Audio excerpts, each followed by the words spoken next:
好，大家好，我是王牛，欢迎收看本期要玩视频啊！我现在手里的就是 OPPO 刚刚发布的 Reno9 Pro Plus， 还有一台 Pro。这期视频的前半部分呢，我们就着新机的发布呢，专门去探访了一下 OPPO 的人医研究实验室。前半部分可能稍微有一点点难懂晦涩，但我还是强烈建议你看完，因为在之前的各种频道、各种各样的内容中，你可能从来没有看到过啊，一台机器是经过怎么样的一套研究流程啊，才会呈现到你眼前的。先提一个问题啊，就是你觉得你现在的手机流畅吗？啊，流畅的扣1，觉得差点意思的扣2啊。有人可能就觉得上大内存不就行了吗？但是对于现在的安卓机来说，这一大内存的机器多了去了啊，但是它们都足够流畅吗？很多时候，大家评判这个流畅与否啊，是靠的一种主观判断。那么，有没有一种工具可以科学的评判主观感知和客观速度呢？这就是今天我们要先聊的人因研究。它简单说呢，就是借助心理学和生理学的手段，研究人、机器、环境的相互作用，提升产品的使用体验。这段话听着确实挺玄乎的，我一开始听到也有这个感知。那么，咱们不废话，直接去 OPPO 的实验室看一看。一早我们到了 OPPO 的人因研究实验室，就马上和工程师进行了一场对话啊。我们了解到这个实验室呢，重点就是支持视觉流畅性工作，它是整个流畅研究最底层的一环。在这里呢，我们看到了各种各样的人因研究，支撑着后续手机等产品的测试验证。先简单说一下什么是人因研究啊，通俗点说就是考虑人啊，这个有点晦涩是吧？但是首先呢，通过行为观察或者实验获取用户的需求，在获取需求之后，第二步就是创造技术原型去模拟验证，最后再通过研究、仿真等手段啊，评估用户的体验。整个环节呢，只强调一件事儿，就是用客观的测试，把人说不清的主观感受给科学的提炼出来。在实验室，我们看到了人因研究的空间配置以及眼动仪、多导生理仪等等多种研究设备。我们首先体验的就是眼动仪。眼动仪的基础原理其实比较简单啊，就是戴上之后呢，你的眼睛看哪里，这监测画面上就会形成一个圆圈，你注视这个地方时间越久，这圆圈就越大，就是通过科学的方式把你的注意力关键点给你统计出来。刚刚我们说到这个流畅呢，要考虑到用户的主观心理和客观生理体验。有小伙伴可能会说，这卡顿啊，不是可以通过系统工具检测出来吗？就是掉帧啊。没错，这卡顿了多少毫秒，掉了多少帧，这系统检测的精确度确实会比较高，也比较客观。但并不是所有的卡顿和掉帧都会造成感知上的明显差异。也就是有的时候一些卡顿它发生了，但是你可能并不会太在意。这就需要借助真人体验去辅助判断哪些卡顿用户比较在意啊。这时候我的性能和我的资源就全部集中精力先去解决这种卡顿，找到这些感知的关键点，眼动仪就是一个很好的工具。根据工程师的介绍，这眼动仪主要可以测试2个指标，一个是眼动持续时间，二是单位时间内的眼动次数啊。第一个指标很好理解啊，当手机卡顿，你眼睛不自觉的就会聚焦在卡顿界面嘛，这持续时间越长，可能卡顿的时间就越久。第二个指标就是当界面卡顿的时候，人眼捕捉到的信息呢也会变慢，会不自觉的降低眼动的频率。那 OPPO 怎么样利用这2个指标去优化流畅体验的呢？我们就以 Reno9 系列打开和关闭应用为例啊，工程师在控制变量之后呢，通过眼动仪观察这个过程中用户眼动持续的时间和眼动次数，去判断优化前后的流畅性差异，这就是借助人因工具去优化流畅的一个典型案例了。当然，除了帮助手机等现有产品流畅性的人因研究外啊，这人因实验室还在进行着其他各种相关课题的人因研究，很有前瞻性。我们也专门邀请了实验室的负责人来给我们解答几个关于人因研究的疑问。第一个就是 OPPO 为什么坚持做人因？这个问题其实很简单，对于任何在意用户体验的企业，人因都有它不可替代的价值。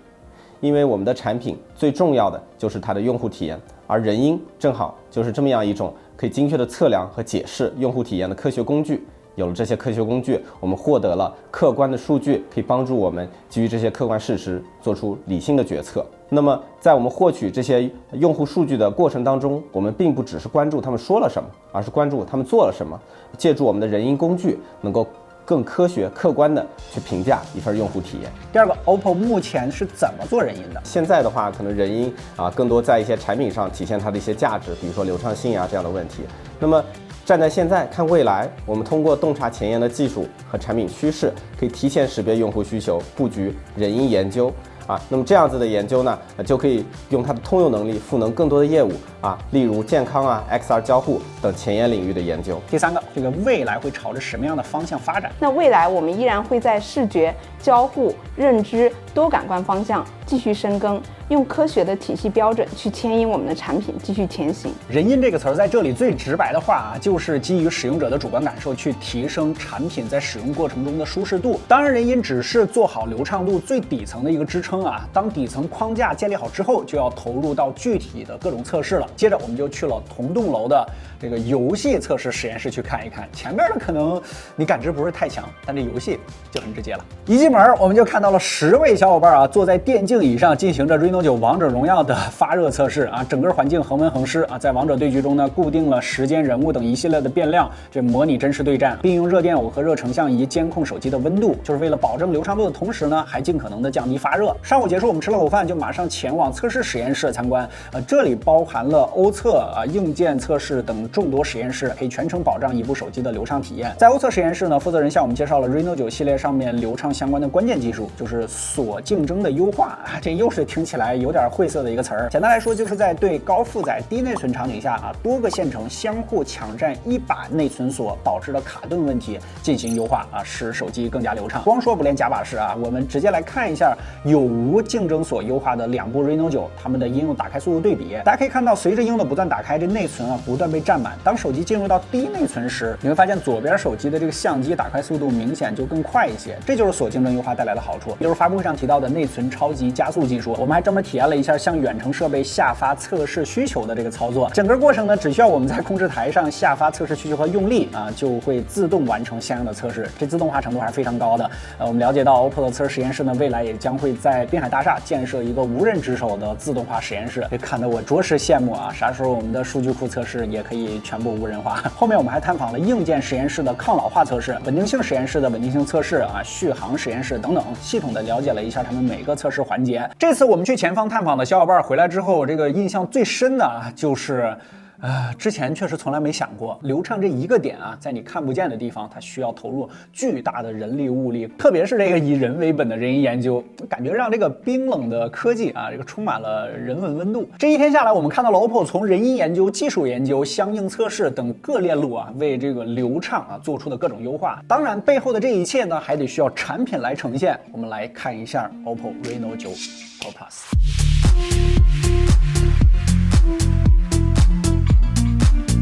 我们收的这台呢是明日金配色啊，全新的工艺，有种薄纱金属亮片的质感啊。这摄像头模组呢依旧继承了 Reno 8 Pro Plus 的标志性设计，但是在细节处理上啊，从上一代这种平滑曲面变成了类似于阶梯状的模组。这模组大小呢也收窄了一圈，看上去更加和谐。正面依旧是居中挖孔，边框控制的也相当不错啊。不过这次又从直屏变回曲屏了。屏幕方面，120赫兹 OLED 支持2160赫兹的高频 PWM 调光啊，更加护眼。边框上也从上一代类似于苹果的直角边框变成了过渡自然的曲面，握持上面更加舒适了。总之 OPPO 手机的那种感觉又回来了。配置方面直接打出来，注意啊 Reno 9 Pro Plus 是3G 赫兹 CPU 主频的8 Plus 处理器，之前我们体验到最高的是3.2G 赫兹的主频啊，这应该是我们体验到的第2台了。不过它的 GPU 呢依旧是900兆赫兹啊，没变化。直接看实测，娱乐图综合跑分109万加，和之前标准版的8 Plus 差不多啊。而 Geekbench 5单核1262，多核3915啊 ，CPU 降频在这儿就体现出来了。毕竟算半颗新处理器吧，我们也专门进行了 SPEC Int 06能效测试，X2 超大核49.4分，功耗3.02啊，在数据库曲线图的这个位置，同频能效和之前我们测试的8 Plus 一致啊 ，A710大核33.2分，功耗1.47瓦，在曲线图的这个位置，依旧和3.2G 版的8 Plus 同频能效差不多。看来3.0G 版的8 Plus 只是在峰值性能上降了一些，能效呢并没有什么太多影响。如果你玩的不是特别极限，不用太担心。GPU 部分因为没有降频，实测 GFX Bench 曼哈顿3.1 183 FPS， 功耗7.3瓦，峰值性能和功耗也没有什么太大变化，在体质和误差范围之内啊。直接看游戏实测，王者高清120，平均帧率120.3帧可以跑满啊，功耗3.9瓦，功耗比12S Pro 和搭载天玑9000 Plus 的 iQOO Neo 7要稍低一些，最高温度42.22度。数据库原神的3.0新模型，平均帧率可以跑到54帧啊，功耗5.5瓦，调教呢也算比较保守的了。16G 运存，20个应用2轮打开测试，平均用时115秒啊，数据据库一侧机型中排名第4，在8 Plus 的机型里边表现也是不错的。但我们发现多次打开测试之后啊，这系统会 AI 预测用户的习惯，提前进行 App 的预加载。这个数据库的小伙伴觉得还挺好的，就比如他在预判到我要打游戏的时候啊，第2天直接给我预加载好了，我要玩的时候就不用再等那一长串的加载界面，毕竟你基础内存那么大，那个不用放在那干啥。80瓦充电，4800毫安时的电池啊，实测5分钟充25%，前台100%，32分钟完全充满40分钟。影像方面，这次采用了 MX890传感器啊，配备了自研马里亚纳 X 芯片。要着重点赞的就是上一代缺失的 OS 的光学防抖啊，这次给补回来了啊。不过传感器大小呢，依旧是1.56其他影像配置直接给大家打出来。直接看样张啊，老惯例，我们出去拍照的时候又赶上了阴天啊。在光线相对充足的情况下吧，Reno 9 Pro Plus 相比于上一代在解析力上没什么太大变化，这白平衡相对准确，这色彩风格呢更加倾向于柔和的暖色调啊。到了大光比场景呢，9 Pro Plus 的优势就体现出来了一些，整个画面呢调得更加明亮生动，这暗部细节更多，而且噪点也比较少啊。在夜景呢，得益于光学防抖的加持啊，这次的成片率明显高了不少啊。这上一代这没有光防，很多组样张都非常容易出现画面偏糊的问题，真不是我们手抖啊！这代改善明显。9 Pro Plus 在画面更加干净明亮的同时，光影效果和墙体的细节表现呢也更加出色。但是在当前版本下，9 Pro Plus 的画面饱和度较上一代啊各种样张都要高一些，这个有些情况下比较讨喜，但有些场景就会显得过于饱和了，这个观感上不是特别舒适。简单总结这代 Reno 除了例行的迭代升级啊，比如说性能更强了一些啊，拍照更稳了一些啊，这个还有一个比较明显的感受就是它的基础流畅度啊得到了不错的优化。一方面 Reno 9 Pro Plus 呢用上了骁龙8 Plus 啊，这个是流畅的客观硬件基础啊。另一方面呢，就是基于人因研究到最终验证的全链路啊流畅性优化。流畅效率啊，这是多美好的词汇是吧？这个流畅的会让我们增加产品的使用效率啊，从而节省时间。毕竟手机这个产品，无论是上网还是打电话还是发短信吧，它最基础的就是一个效率工具。我觉得这也是 OPPO 执着追求流畅的目的吧。OK 啊，这一次的 OPPO Reno 9 Pro Plus 满分10分的话，你给打几分呢？啊，可以弹幕评论一下啊。如果觉得这期视频对你产生了一点帮助，可否在下方给我们点个赞，特别感谢。更多的精彩，大概在全网搜索关注小白视频，保证体验。我们下期视频再见，